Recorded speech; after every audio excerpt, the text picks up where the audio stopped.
Bienvenidos. El día de hoy los invitamos a que nos acompañen. Queremos hablar sobre el tema de la seguridad. Este tema que trae preocupados a los mexicanos, a los sonorenses y a todos los padres de familia.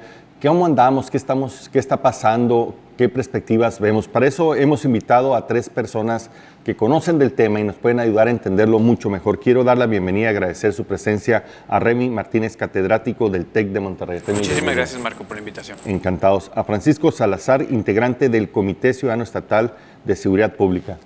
Muchas gracias por la invitación. Encantados. Marco. Y a Manuel Emilio Hoyos, que es director del Observatorio Sonora por la Seguridad. Gracias, Marco. Manuel Emilio, muchas gracias. Empezaría contigo, si me permites, Manuel Emilio. ¿Cómo ves en general el tema de la seguridad en el país y en nuestro estado? Bueno, definitivamente hay un problema que no es nuevo. Los últimos 10 años se ha venido recrudeciendo. En eso yo creo que todos coincidimos. Desafortunadamente este último año se ha recrudecido la violencia. Si bien coincidimos con el gobierno federal en que recibieron un problema de homicidios dolosos en su pico más alto, si bien coincidimos con el gobierno federal en que este problema no es nuevo, también no coincidimos en otros aspectos como el desmantelamiento de la Policía Federal, como una Guardia Nacional que constitucionalmente se establece como civil, cuando en la realidad casi el 80% está conformado por militares. Y todo este recrudecimiento de violencia y falta de ruta hacia la reducción de la misma, pues nos lleva a los niveles que determinar este presente año, desafortunadamente podrían convertirse pues, en los más altos. Sí, creo que es una tendencia. El año anterior fue el más violento y este pareciera ser que va a superar el anterior, ¿no?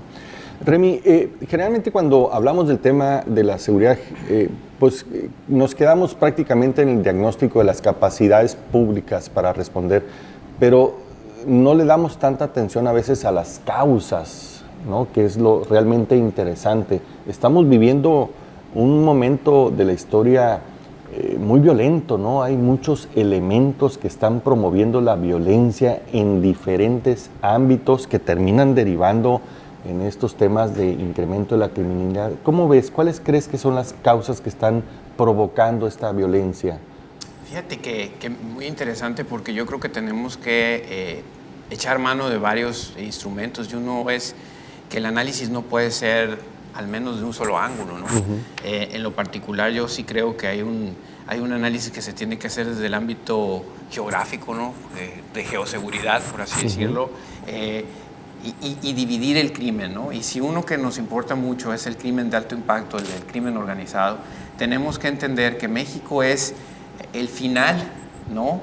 de un tráfico, principalmente de drogas, y que sus rutas geográficas, caminos, sierras, mares, son parte de un activo que los grupos criminales buscan. Y ahí es donde empiezan a encarecer o a violentarse un poco más y comparten, y de alguna otra manera, otros crímenes. El otro día estábamos hablando por ahí del incremento de la violencia en Guanajuato, un 300 y tanto % del número de homicidios. ¿Por qué Guanajuato, cuando Guanajuato es un estado hasta cierto punto considerado próspero, con clúster automotrices? Porque ahí tumba un poco la teoría de que pues, si no hay empleo, entonces la gente se va al crimen, y ahí hay empleo, creo, potencial, cero desempleo. ¿Qué está pasando ahí? Pues yo creo que la explicación tiene que ver con las rutas del narcotráfico y de la vinculación a otros crímenes como el huachicol, o lo que pasó acá en Sonora con el robo a la minería Painberg en la cuenca esta de Caborca hacia Sonoita, $8 millones o algo así de robo de oro. Qué importante esa parte de ese tipo de delitos y qué significan. Entonces, para mí la dimensión, una dimensión que está fuera de la discusión, al menos pública, es que tenemos nichos muy importantes de comunicación y de traslado y de corredores en el país que necesitan una atención diferente que el paradigma tradicional de recuperación de territorios en polígonos que tienen problemas de inseguridad por rezagos sociales también. Entonces, yo creo que esas son las aportaciones que yo haría en esta primera ocasión y que me brincan ahorita. Así es.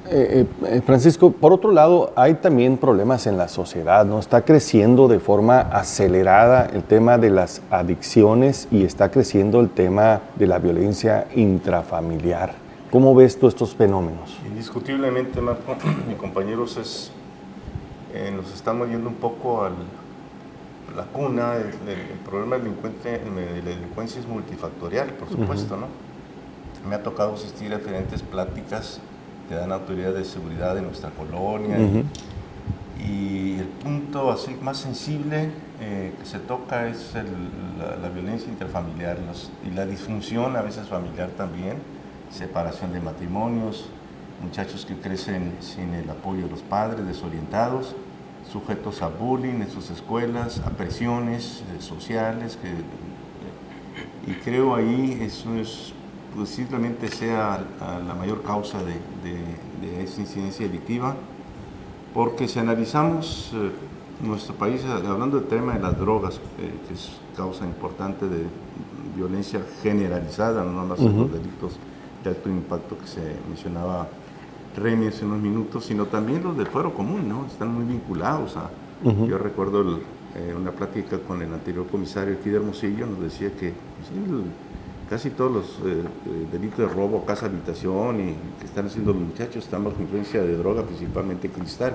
Entonces esto empieza en el seno familiar, según yo he escuchado, no es información ni criterio ni opinión mía, es lo que yo he escuchado, que ahí empieza, no exactamente la pobreza como se ha manejado. Sí, la pobreza es atractivo para un muchacho en la zona de la sierra, que no tiene oportunidad de trabajo, ganar un mejor dinero, o algún egresado de una facultad que no encuentra un buen sueldo, pues a veces el camino fácil es decir, dedícate pero no a hay esto. ningún estudio que vincule la pobreza con la criminalidad. Absolutamente, O sea, no, absolutamente. Objetivamente no hay forma de No hay forma de comprobarlo. Lo que sí hay forma de comprobar es que esos problemas que hay en las familias sí ocasionan que el muchacho o en las mismas escuelas también, a veces débil de carácter y pues opte por una vía débil, fácil, que es las drogas. El otro día veía una entrevista que hizo nuestro amigo Pedro Omar Valderrama, Tato Valderrama, que tiene una labor impresionante y muy favorable en contra de las adicciones, creo que lo conocemos. Sí, ¿cómo no? Y entrevistaba a una muchacha de 24 años, que ya tenía 3, 4 años que dejó. Empezó a los 14 con alcohol, después pasó a la marihuana, después a cristal. Narra su experiencia y realmente es impresionante.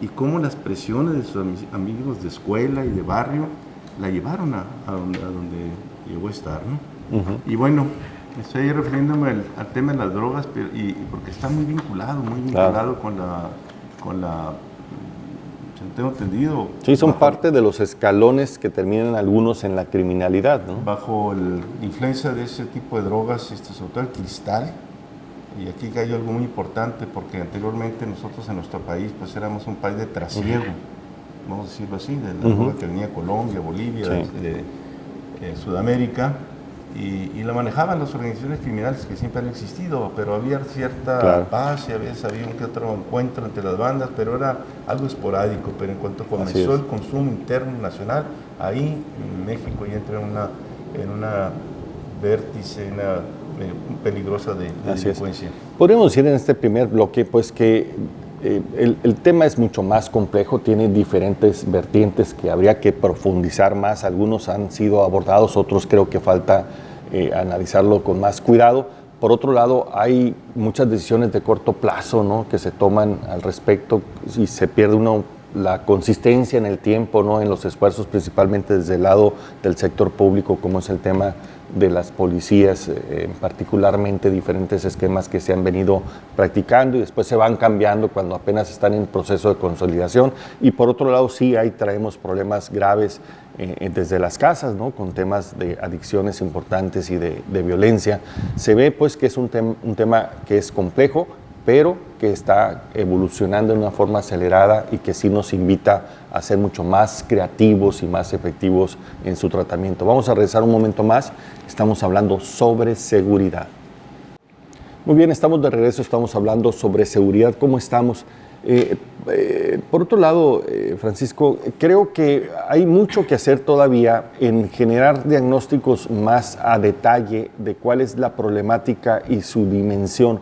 Por ejemplo, Hay estudios recientes que vinculan en algo que tú mencionabas, el consumo del cristal con la generación de violencia y el incremento de la criminalidad. Municipios que tienen altos grados de consumo de cristal son mucho más violentos y tienen problemas mayores que los que no tienen consumo.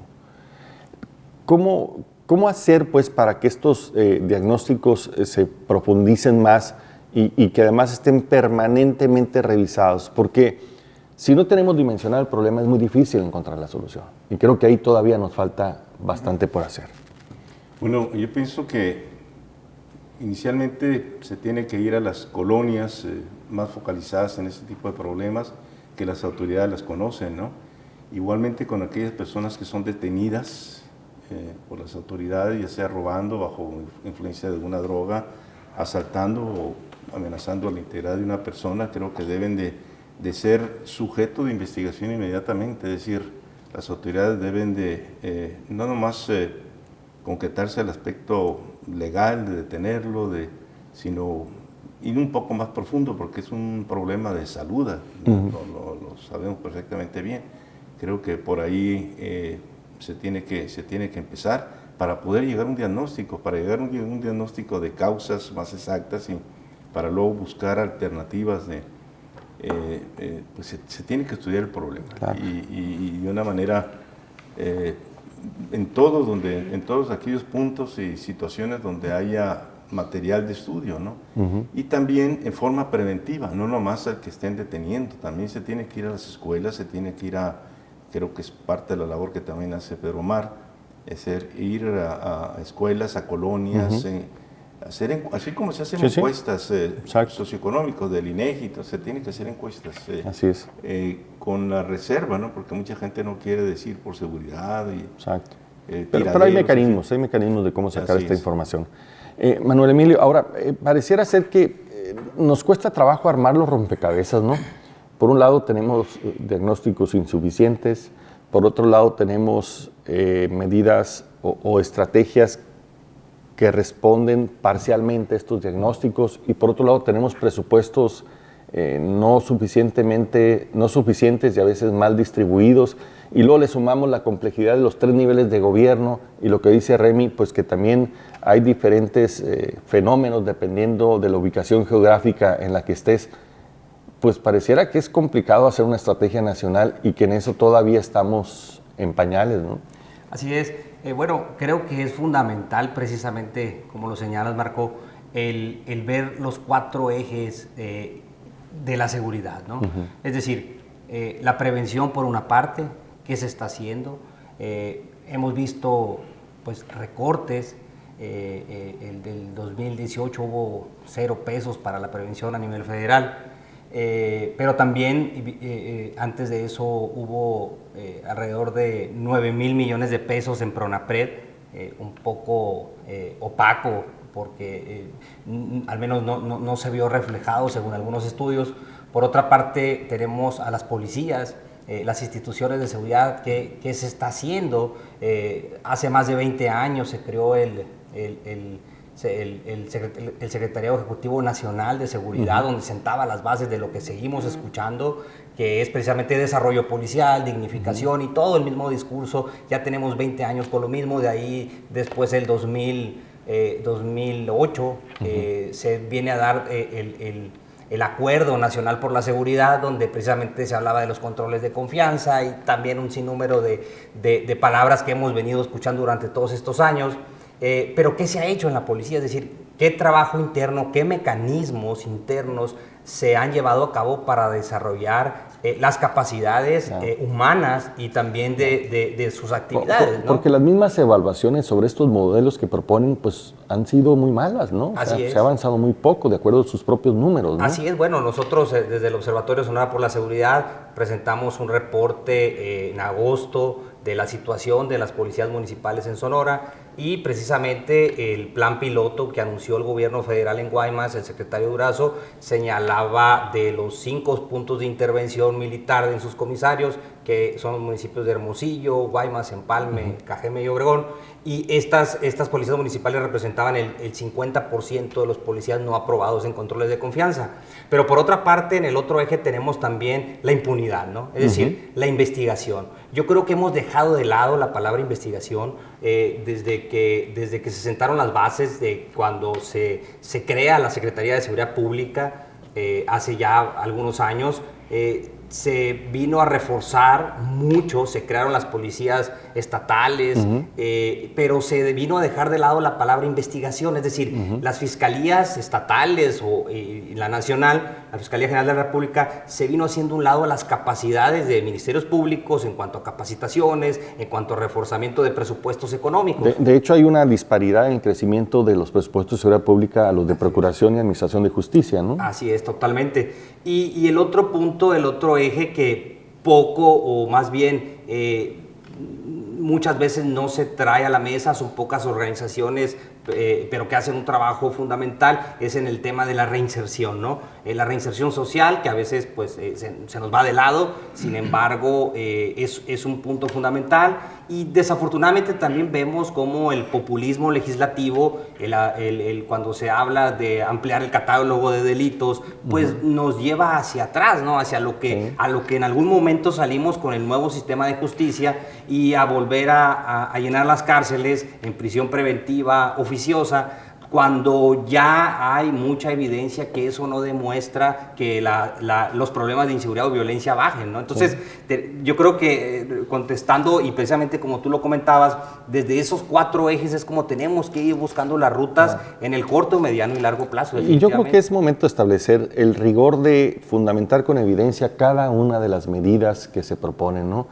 A veces se da la impresión de que son buenas ideas, pero que no están totalmente fundamentadas para saber llevarse hasta qué dimensión y con qué resultado se podría esperar, ¿no? Hoy tenemos más información que nunca, pero esta información poco nos está sirviendo para tomar medidas en materia de mejora de política pública, ¿no? Los resultados están por un lado y las medidas de política pública por otro lado, como que falta que empiecen a tener conexión unas cosas con otras. Estamos hablando sobre seguridad, vamos a regresar para seguir hablando sobre el tema. Estamos de regreso, estamos hablando sobre el tema de seguridad. Remy, recientemente hemos vivido 2 eventos que han sido muy mediáticos, pero que nos han demostrado en tiempo real lo complejo que es combatir a grupos criminales que cada día están más armados, con acceso a una cantidad inmensa de recursos que se ve que pertenecen a redes nacionales e internacionales. Vivimos el caso del operativo fallido de Culiacán y lo recientemente en Bavispe, y la verdad es que estamos paralizados, atemorizados. Por un lado, ambos son un claro desafío, ¿no?, a la seguridad de nuestro país. ¿Cómo los valoras? Pues bueno, yo creo que regresando a este esquema de análisis, pues muy rápidamente a la parte geográfica. Nosotros pertenecemos a una región junto con Estados Unidos, que deben de pensar en soluciones conjuntas. Yo soy de esa idea. ¿Por qué? Porque principalmente el alimento de estos violencia y este crimen organizado tiene que ver con las utilidades provenientes de un tráfico ilegal de drogas, principalmente. Por no es una región, no lo puedes dividir administrativamente. En alguna ocasión tuve una reunión, cuando estuve en la parte de seguridad, tuve una reunión pues, con el general de la 4ª zona, y entre ellos acudía el almirante encargado de la zona, y me decía: mire, joven, me decía, usted debe entender que esto es como una cancha de fútbol, ¿no? Y la gente viene pateando el balón desde Sudamérica hasta nuestro país, y nosotros somos la portería. Y yo creo que es una analogía muy llamativa de la dimensión del problema, al menos en el tema de crimen organizado que tenemos. Tenemos una posición geopolítica importante respecto al tema, y creo que no la queremos reconocer ni entender.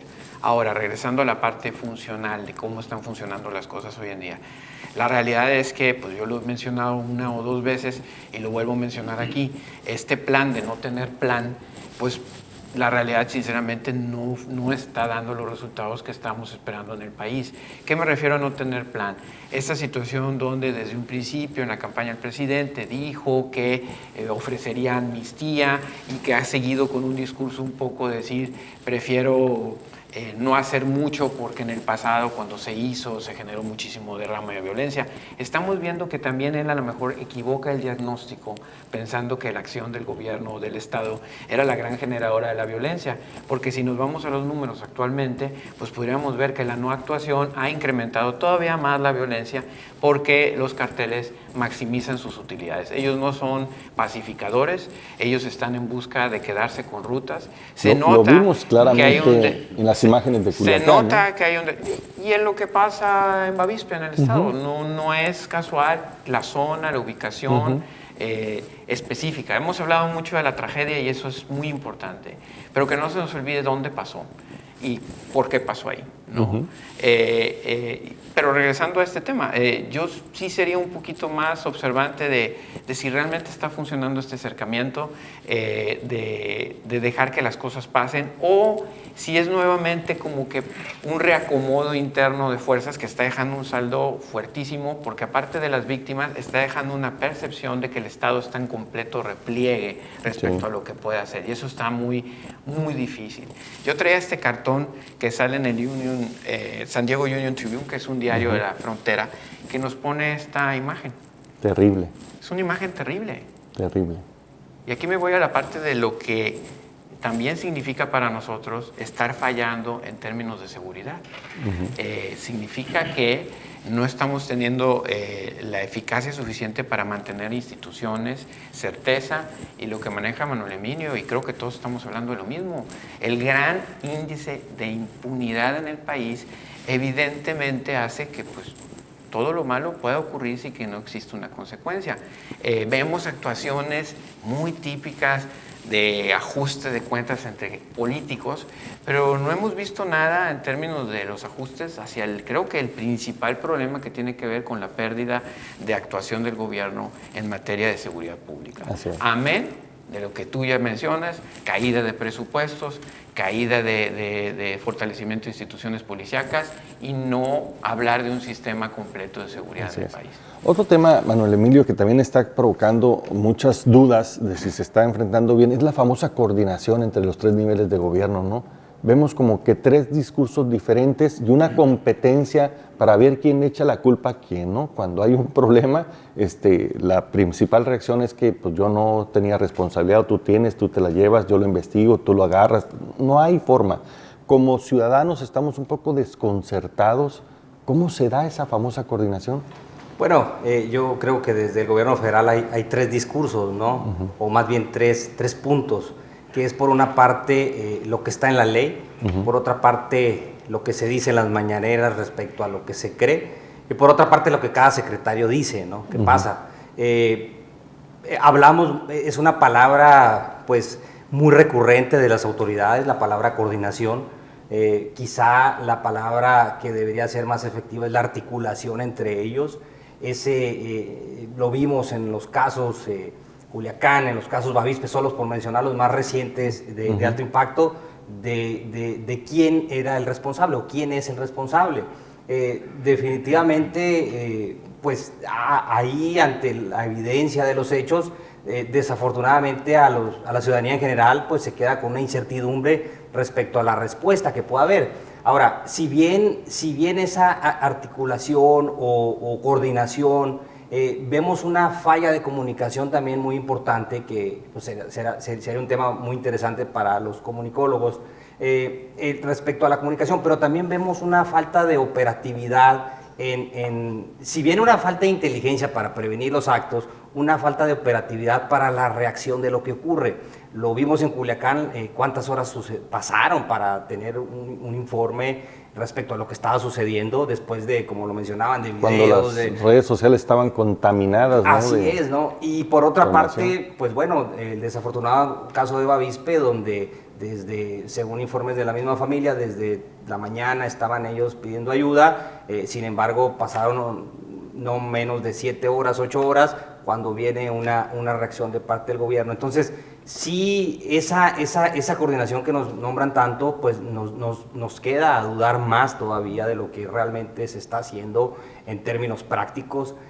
Creo yo que eso también se fomenta mucho a todos los discursos de polarización que se dan desde el púlpito presidencial, de acusar a medios o a la sociedad civil como si fueran los culpables de lo que está ocurriendo y no enfocar ese dinamismo realmente en las rutas a seguir. Si bien, como lo decía ahorita, por una parte el gobierno federal está impulsando un modelo nacional de policía y justicia cívica, lo cual nos parece muy positivo, muy bueno, porque tiene que ser desde lo local, pero por otra parte pues nos tiene con unos recortes presupuestales, ¿no? Que hasta el día de ayer todavía no se sabía si realmente el Fortamun iba a tener aumento o no de un 50%.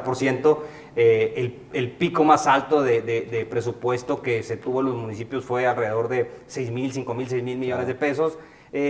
Pero bueno, eso efectivamente viene en los discursos contradictorios que por una parte creemos que no nomás operativamente, sino que si realmente existiera una coordinación, y no hablamos de reacción, una coordinación institucional, de ver las necesidades que tienen desafortunadamente las policías locales, pues bueno, no se estaría en una discusión o en un limbo a días de cerrarse todo esto, saber si un presupuesto va a ser reducido o no. Sonora ya lo padeció este presente año. El gobierno del estado tuvo un recorte de 40 millones de pesos del gobierno federal.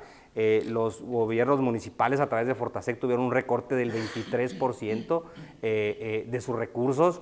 Cuando ellos no tenían una planeación, ¿no? Porque en esto viene el contraste de las nuevas alcaldes, etcétera, y es por eso que esa coordinación yo creo que sería un mayor análisis desde el punto de vista institucional. Ahora, no hay espacios para discutir estos temas, no se están abriendo estos espacios. Por ejemplo, el tema de carácter presupuestal para el próximo año, pues hay serias dudas de las decisiones que se están planteando en el presupuesto de egresos, pero no hay espacios para discutirlo. Pero ¿cómo va a haber espacios, Marcos? ¿Cómo va a haber espacio? La gente tiene miedo. Sí, pero debería haber instituciones como presidentes municipales les echan gas. Sí, desafortunadamente. O sea, dime cómo se puede discutir el tema. O sea, abiertamente es muy difícil. Claro. El tema es que si no se hay la oportunidad de sumar a los expertos, a las mejores ideas, de debatirlos y ponernos de acuerdo, es muy difícil encontrar las soluciones a nuestras problemáticas. Pues, así ¿no? es, mientras las decisiones se tomen en base a humores políticos y no en base a evidencia, y los presupuestos también se designen. Hemos tenido en los últimos 10, 15 años los mayores presupuestos de seguridad pues, en la historia, ¿no? Eso no significa que por eso vamos a recortar los presupuestos. Yo creo que lo que se tiene que significar es las palabras, así es, y sobre todo la transparencia y la rendición de cuentas, que a veces lo pensamos únicamente en lo político, ¿no? Es decir, en otras esferas de los ámbitos institucionales, y a veces parece que dejamos a un lado la esfera de seguridad, porque también evidentemente la transparencia y rendición de cuentas de todo esto, de todos estos recursos, pues tiene que ser real. Un tema muy pertinente que sería discutir es la cantidad y la calidad del gasto que tenemos en materia de seguridad y procuración y administración de justicia, y eso no se está haciendo en este país. Hoy tenemos más datos que nunca, pero estos datos no nos están llevando a encontrar áreas de mejora en materia de política pública y decisiones de la estrategia nacional. Estamos por regresar un momento más, vamos a seguir hablando sobre el tema de seguridad. Muy bien, estamos de regreso, estamos hablando sobre el tema de seguridad. Ahora, frente a todo este escenario, Francisco, ¿cómo incidir desde la ciudadanía a que se tomen mejores decisiones? Creo que esté claro que dividirnos no funciona, confrontarnos tampoco, pero ¿cómo podríamos desde la ciudadanía ayudar a que se puedan tomar mejores decisiones y cómo incluirnos en esas decisiones? Bueno, yo creo que la participación ciudadana, pertenezco al Comité Estatal Ciudadano de Seguridad Pública, es muy importante. Nos ha tocado estar en algunos procesos, concretamente en el nombramiento de ternas para funcionarios, y creo que en ese sentido es un buen paso, y creo que las autoridades que tenemos en seguridad en el Estado son muy profesionales y han estado trabajando muy bien. Hablando de coordinación en el Estado, creo que tenemos muy buenos elementos en la Secretaría de Seguridad Pública y en la Fiscalía General, más incluyendo los mandos militares, y creo que ahí es una buena, ahí intervenimos como ciudadanos y el Congreso también. En el caso del nombramiento del fiscal creo que es algo importante, ¿no? Para empezar, pero los programas preventivos y también en las escuelas, en cuanto al tema de drogas, en cuanto a la cultura de denuncia, ya las autoridades de seguridad nos ponen cada vez más facilidades, el teléfono 089 para denuncia anónima, para el que le da temor. Tenemos que ser más participativos en nuestras colonias, en nuestros lugares, pero también buscar esquemas donde el ciudadano a lo mejor pueda aportar más, claro, para que se logre establecer una estrategia de seguridad más efectiva, por lo menos lo que podemos hacer en nuestro ámbito aquí, claro, en Sonora. Ahora, Francisco, también falta que seamos más agradecidos con quienes nos están cuidando, ¿no? Definitivamente. Creo que hay muchos buenos policías, hay muy buenos soldados, tenemos muy buenos marinos y como que nos estamos quedando chiquitos al reconocimiento de lo que están haciendo por nosotros, ¿no? Definitivamente tenemos que reconocer la sociedad. Ha habido muchas iniciativas de apoyar a los miembros de los cuerpos policíacos. Sabemos muy bien que tienen prestaciones limitadas, que no son sujetos de crédito. Ha habido algunos negocios aquí en Hermosillo que han otorgado descuentos, supermercados a policías municipales, estatales, lo cual es muy positivo. Tenemos que dignificar la profesión del policía, quitarnos ese estereotipo que tenemos que el policía es corrupto.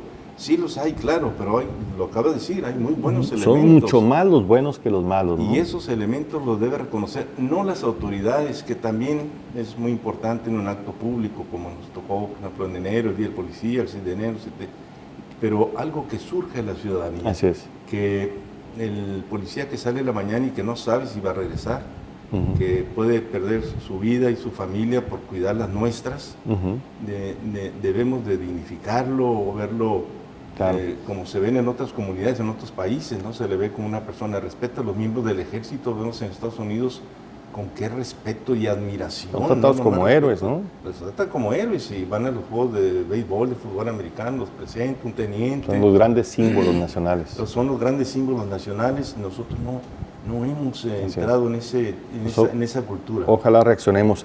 ¿Qué tenemos que hacer, Manuel Emil? ¿Cómo podríamos dar un golpe de timón? Porque de pronto nos sentimos que nos están ganando, ¿no? Sí, bueno, yo creo que aquí no se trata de abrazos o de exterminio, se trata de aplicación de Estado de Derecho, de más inteligencia, de más investigación, de más responsabilidad de los funcionarios, pero también de un punto muy importante que señalabas, de ese reconocimiento. Y dos puntos fundamentales que creo que serían muy buenos, y ojalá nos esté viendo algún legislador, porque en campaña pues todos prometer no empobrece, como se dice, pero hay dos puntos en la agenda nacional que todavía ya no deberían de ser discusión, y sin embargo en México siguen siendo discusión, como el artículo 123, apartado B, fracción 13, donde el policía es el único profesional que no tiene derecho a reinstalación después de haber sido despedido en un proceso administrativo. Tiene derecho ahora sí a una indemnización, etcétera, pero no tiene un derecho a reinstalación.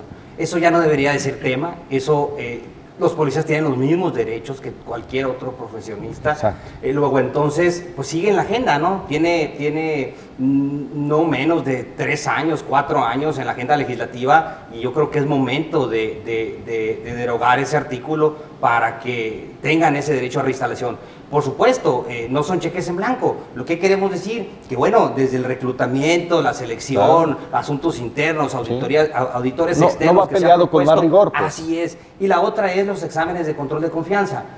No hay hasta ahorita evidencia que indique que los exámenes de control de confianza han ayudado en algo. Nosotros como Observatorio Sonora por la Seguridad, parte de lo que hemos planteado es que si bien no desaparecerlos del todo, el espíritu del examen de control de confianza es precisamente fomentar el desarrollo policial, pero el objetivo está bien, el mecanismo habría que revisarlo. Entonces, ¿no? La eliminación de la prueba de polígrafo, que si bien en los lineamientos dice que no es la prueba madre, por así llamarlo, de que se tomara una decisión, desafortunadamente en la realidad lo sigue siendo, por encuestas que se le han hecho a los mismos policías, que así lo señalan. Luego, entonces, bueno, replanteemos los exámenes de control de confianza, eliminemos la prueba de polígrafo y te lo pongo de esta manera. La Suprema Corte determinó que para ser juez no era necesario el control de confianza por una serie de circunstancias. Pero bueno, en la policía, ¿qué ocurre? Supuestamente desde que se generaron los controles de confianza deberíamos tener más policías confiables, vaya, pero se ha llevado a cabo estos procesos de controles de confianza. Los policías, como te digo, en encuestas que se han hecho, los vienen a generar como una manera de ajusticiamiento para ellos. Luego, entonces, yo creo que hay dos temas ahí en el legislativo. Por una parte, la reinstalación en el 123 constitucional a los policías, y por otra parte, el replantear los exámenes de control de confianza. Y sí, nosotros hemos propuesto la eliminación de la prueba poligráfica. Ahora, Remy, un tema que tú dominas muy bien. Creo que nos falta más inclusión de la academia, de los expertos, de los investigadores en el tema, ¿no? Tenemos que profundizar y encontrar, con base a evidencias, mejores estrategias. Tenemos que mejorar la evaluación de los esfuerzos que se están haciendo públicamente para encontrar cómo mejorar las cosas. Creo que sí hace falta mayor apertura e inclusión. Y aquí yo reconozco tanto el papel que tú juegas, Marco, en las mesas y en el trabajo que tú has representado como ciudadano, como sonorense, en participar activamente en estas actividades, lo que hace Francisco, lo que hace Manuel Emilio como sociedad civil. La verdad no lo estoy diciendo porque estamos juntos, sino simplemente es que ustedes han sido constantes en la convicción de que algo se tiene que hacer para dar más luz al problema, a no dejarnos abrumar por la oscuridad de esto. Y que creo que en este momento estamos llegando a una de las muchas conclusiones, pero una para mí muy importante. Creo que sabemos ya cada vez más dónde estamos plantados.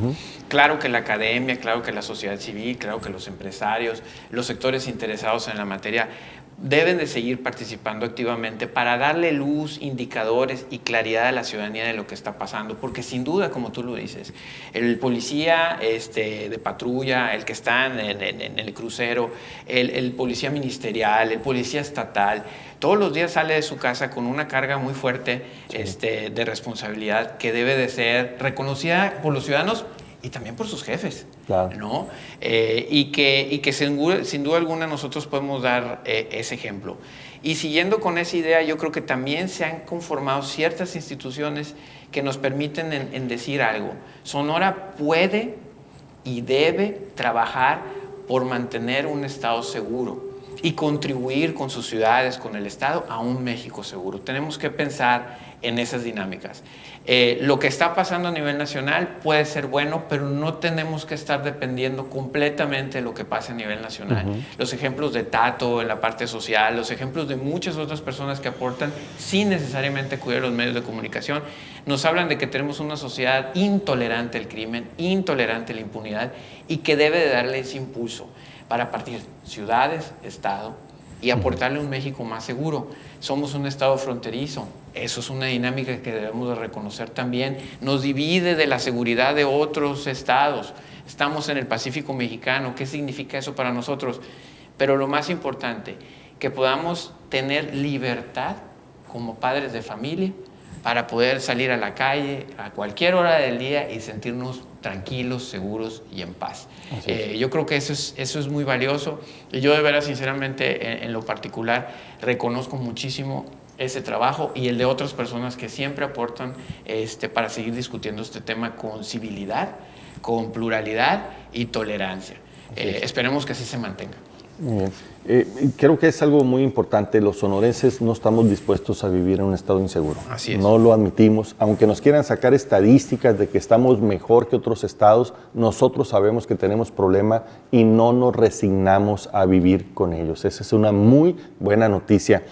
Estamos viendo pues que el tema de la seguridad es un tema muy complejo porque además pues de lo que significa en términos del manejo de los recursos ilegales, que son bolsas muy grandes que pueden corromper, vivimos en una posición geográfica que nos expone, somos esa portería de esa analogía de ese campo de fútbol donde todos están tirando y cada día tiran más balonazos, ¿no? está complicado. Pero yo diría que independientemente de los retos, tenemos que tener la certeza y la seguridad que sí podemos resolver el tema. Si nos unimos, autoridades y sociedad, nos ponemos a hacer la tarea, la podemos hacer desde nuestro municipio, de nuestro estado, generar planes estratégicos de mediano y largo plazo, donde claramente se establezca dónde están los problemas, cuáles son las soluciones, qué presupuestos y qué responsabilidades se requieren, lo podríamos lograr. Lo han resuelto otros países, otras ciudades, lo podemos hacer nosotros. Recientemente me sorprendí que en El Salvador están mejorando en forma importante a la baja de los índices de criminalidad con base a una estrategia que tiene que ver con la profesionalización y el apoyo a las policías locales. No es una cosa del otro mundo, no estamos hablando de cosas que no puedan ser solucionadas. Estamos hablando que si bien el crimen tiene fuerza, tiene mucho más fuerza la sociedad y las instituciones. Creo que es el momento de organizarnos. No he estado ahí, pero he escuchado en la ocasión al alcalde de Medellín y conocido a nuestros que han estado ahí, pues es un ejemplo de cómo pudieron transformar una ciudad que era el foco de violencia más grande a nivel mundial, en una ciudad pacífica donde los ciudadanos traen una conciencia común de no promover en las redes sociales todos los delitos. Es una estrategia muy interesante. Y no nos vamos tan lejos. Aquí en Yucatán es el estado más seguro. Y mucho tiene que ver porque la sociedad activamente decidió tener un estado seguro y hace todo lo que tenga que hacerse con la autoridad para que eso siga dándose así. Sí que sí hay soluciones, no perdamos la esperanza ni la seguridad de que le podemos dar la vuelta. Lo que sí es cierto es que solo no va a suceder. Todos tenemos que comprometernos, cada quien en su ámbito de su responsabilidad, para que esto suceda. Remy, muchas gracias. Gracias a ti, pues, y sobre todo un honor compartir la mesa con estos invitados. Muchas gracias. Manuel Emilio, muchas gracias. Gracias, Manuel. Y felicidades por todo el esfuerzo que estás haciendo. Yo sé que no es nada fácil. Sacar la cara, dar la voz, no es sencillo porque hay muchos intereses de por medio, así que nuestro reconocimiento. Gracias. Francisco, muchas gracias y Gracias también felicidades por el trabajo que están haciendo en los comités ciudadanos. Siempre hay mucho que hacer, pero es bueno que haya ciudadanos que estén dedicando tiempo que no les sobra a un tema tan importante y trascendente como es la seguridad. El más importante. Así es. De ahí depende lo demás. Muy bien, aquí los esperamos en la próxima emisión.